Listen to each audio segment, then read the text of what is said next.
Bonsoir.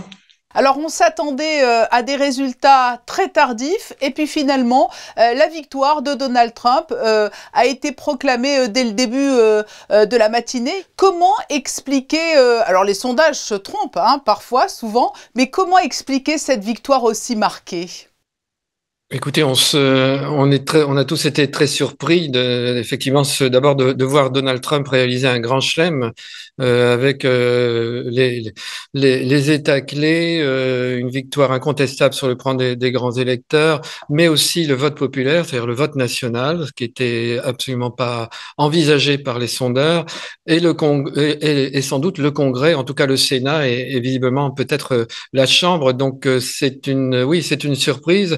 Et la victoire de Trump, c'est donc l'échec de Biden et de facto de Kamala Harris, ou cela va plus loin? Écoutez, il y a sans doute plusieurs facteurs, il faudra du temps pour l'analyser, mais je pense que s'exprime dans la société américaine un besoin d'autorité. D'une certaine manière, on voit malgré tout, j'entendais moi un certain nombre d'électeurs, je veux dire, ils ont voté pour un vrai homme qui les comprend, qui ne les méprise pas, qui les protège, en tout cas le croit-il, qui leur redonne du pouvoir d'achat, priorité absolue de tous les électeurs. Et ils ont choisi ce personnage plutôt qu'une maman bienveillante, mais dont on ne sait pas bien quel était son projet. Et voilà, c'est un choix que je résume de manière assez simpliste, mais ça joue beaucoup, je pense, dans le choix des électeurs. Ce retour gagnant de Donald Trump, il n'est pas inédit, car avant lui, un autre président, Grover Cleveland, avait obtenu les C'est mêmes vrai. résultats, mais c'était au 19e siècle. Mais c'est vrai que c'est assez spectaculaire, compte tenu de tout ce qui a émaillé les derniers mois, les procès notamment. On pourrait parler aussi de son âge, 78 ans, ça aurait pu être rédhibitoire, mais non. Non, et d'ailleurs, Donald Trump pourra se prévaloir d'avoir fait 3 mandats, puisqu'il ne démord pas de l'idée qu'il avait été vraiment élu en 2020 à la place de Joe Biden. Oui, c'est assez inédit. Ça montre quand même qu'il y a une sensibilité de la société américaine à des discours. Disons que je qualifierais moi de populiste, c'est-à-dire Donald Trump a quand même décrit la situation du pays comme étant catastrophique, ce qu'elle n'est pas. Il y a beaucoup de problèmes. Il y a des gens qui ont effectivement des vrais problèmes de fin de mois, de vie, mais elle n'est pas aussi catastrophique que Donald Trump l'a présenté. Mais bon, ça a été une des techniques pour se présenter comme étant l'homme providentiel et celui qui allait rétablir la situation.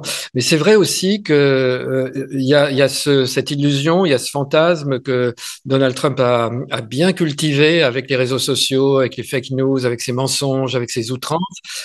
Mais il y a aussi une réalité quand même d'une certaine fraction de l'Amérique qui se sent oubliée en fait, oubliée par les institutions, oubliée par Washington, et qui n'a pas l'impression d'être reconnue en tant que telle. Je pense que les démocrates n'ont pas assez écouté ces gens-là qui sont pourtant qui étaient proches des préoccupations sociales traditionnellement de la gauche à Donald Trump.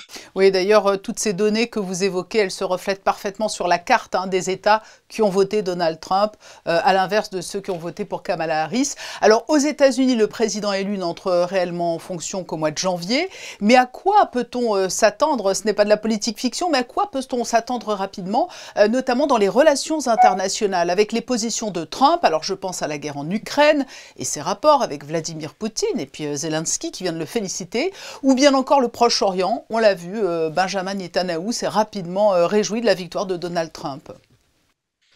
Oui, alors Donald Trump va prendre des mesures qu'il a annoncées d'abord sur le plan intérieur, hein. Il a dit qu'il allait faire des purges dans l'administration, qu'il allait envoyer l'armée contre les migrants, en tout cas les repousser, qu'il allait prendre des mesures assez autoritaires et extrêmement dures. Sur le plan international, on voit bien la position de l'Ukraine aujourd'hui. Donald Trump n'a pas caché qu'il voulait régler la guerre en Ukraine en 24 heures. Ça veut dire quoi? Ça veut dire qu'il a déjà discuté, on le sait, avec Vladimir Poutine pour en fait dépecer l'Ukraine, laisser le Donbass, la Crimée, les territoires conquis par les Russes, les laisser à Vladimir Poutine et essayer d'instaurer un régime de neutralité avec interdiction pour les Ukrainiens de rentrer dans l'Union européenne ou de rentrer dans l'OTAN. Il faut encore que les Ukrainiens soient d'accord, ce qui m'étonnerait quand même. Quant au conflit au Proche-Orient, c'est vrai que Donald Trump s'entend mieux avec Netanyahou que Joe Biden ou Kamala Harris. Là aussi, il veut régler le problème, mais bon, il y a des roquettes tous les jours qui tombent sur Israël depuis le nord, depuis le sud, depuis l'Iran. Il y a cette situation intenable à Gaza. Il y a trois peuples qui souffrent, les Gazaouis, les Libanais, les Israéliens aussi, avec ces otages qui sont dans des positions, dans des situations atroces et abominables depuis des mois. Donc, cette situation, les démocrates voulaient essayer par la diplomatie de la résoudre. Est-ce que Donald Trump sera plus efficace? Les Israéliens ont l'air assez contents de ce choix. On verra bien, mais il faut compter avec les organisations terroristes comme le Hamas et le Hezbollah qui, elles, ne négocient pas et sont pas forcément d'accord pour participer à quelque chose qui ressemblerait à un cessez-le-feu. Merci Dominique Simonet de nous avoir apporté votre regard toujours très avisé après cette victoire donc, de Donald Trump à l'élection présidentielle américaine. Merci à vous.